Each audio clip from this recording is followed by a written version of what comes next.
Good morning, Sarah.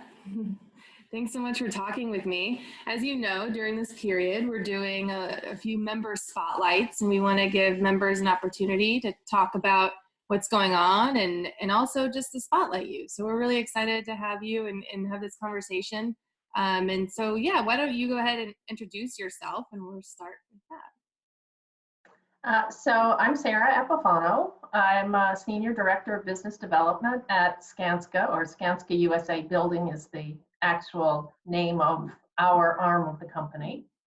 I work out of the Empire State Building, but like many of you, I'm now working from home. This is day 3, week 3. Day 3, week 3. It's exciting. And hard, but it's good. I'm just going to go through a few questions and ask you a few things and learn about you a little bit. So where are you from, or where do you live now, or where do you consider home? So I grew up in a distant suburb of Boston, Hudson, Massachusetts. And, for the longest time, I considered that home, but, I've lived in Fairfield, Connecticut for more than 30 years now. So I guess I have to call this my adoptive home now. Oh, good.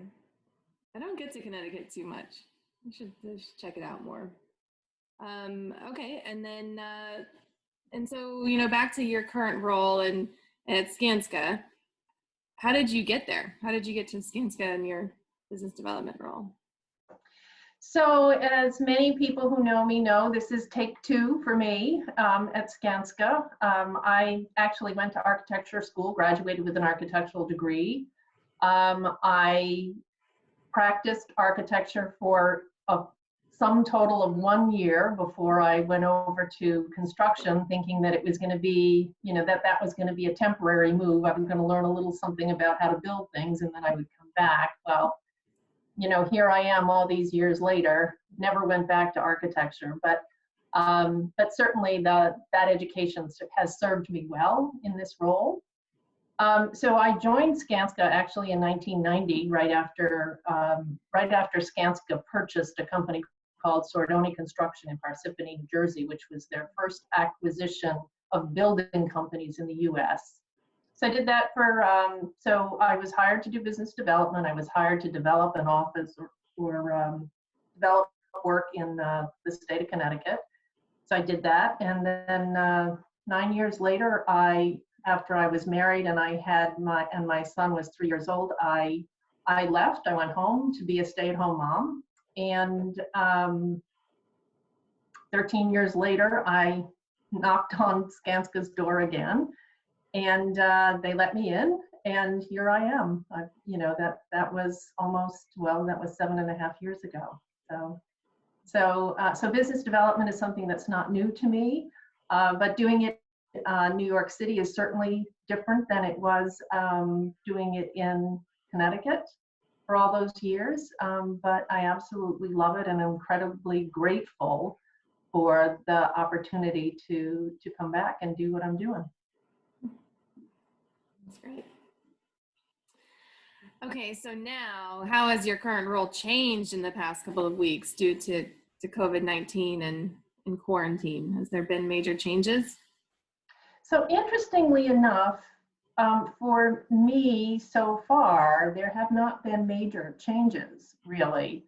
We had many pursuits that were in process, proposals that we had submitted, proposals that we were working on.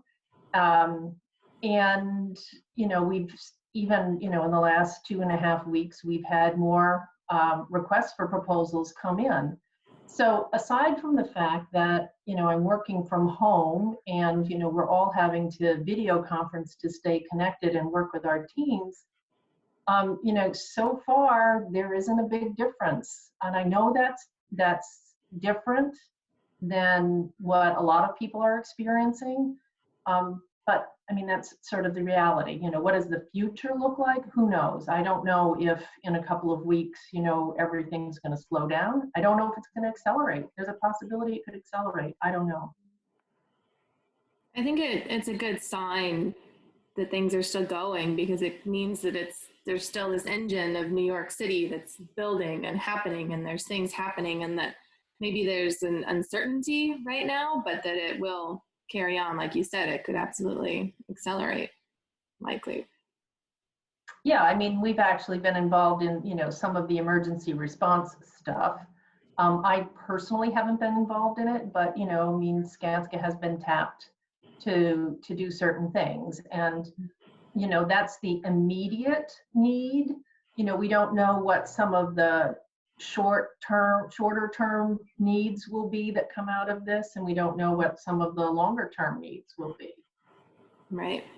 Yeah, it's we have to sit and wait and be patient and be ready.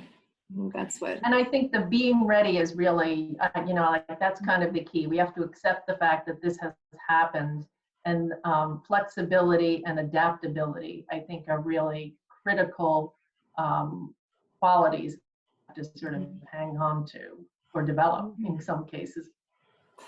I agree. I think I'm excited. There's a certain, I'm in week 3 now. I am getting to the point where I've accepted it, and I'm actually excited about what opportunities could potentially come out of it, like we're talking about. So I think it's good, and that it is a resilient industry and a resilient people in general in New York. So I think that's the other piece that we'll see. Yep. All right. Do you have any other words of wisdom from working from home or the adjustment? I think for me, I've had to, just decide that every day I'm going to suit up as best I can and show up. I think the biggest thing I had to learn, and luckily I just sort of forced myself to do it. I mean, I had to get video conference ready. I mean, you remember, I think it was day 2.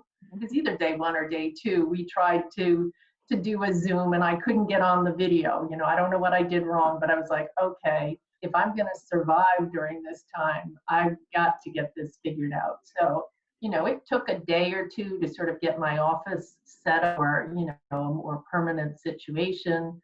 I figured out that I had to lift my laptop so that I could look at the camera. I had to make sure that my printer was actually, I could print from this computer. I wasn't sending documents from this computer to my home computer to the printer. I mean, there were things that I had to do, but yeah, I mean, I think that, number 1, acceptance. Number 2 is just, as I said, suiting up and showing up and realizing, this is the new reality. No, there was no time to waste sort of, in a pity party, if you will. I had to just sort of, get on with it. Yeah, I agree. It was fun to see people go through that transition of getting to the point of getting used to Zoom, getting comfortable. It was fun to witness and watch. It was good for myself too. All right. Okay, 2 more questions. What is your favorite pastime? So that depends on the season, right? Like if it's, I like to be outdoors. In the wintertime, I'm skiing or playing paddle. In the summertime, I'm playing tennis or golfing or shooting sporting clays. You're so active. Good. And then the final question is, you are a PWC board of director, and I am curious on what motivates you to be that, and what continues you to be involved in the organization at that level. So I've been around in the industry for a long time, and one of the things that I believe in is that we have an obligation to give back, and I think the best way to do that is by sharing our experience with others, so that they have the chance to sort of make their own decisions going forward. But it's really important to me that to just sort of reach my hand out to other women. My path wasn't a perfect path. My path isn't everyone's path, but it is my experience. And if I can share that with others in a meaningful way, then, maybe then, something will resonate from my story or your story, or, any one of the other women in our organization, or men in our organization, frankly, that will shape somebody else's future. So that's really, really, really important to me.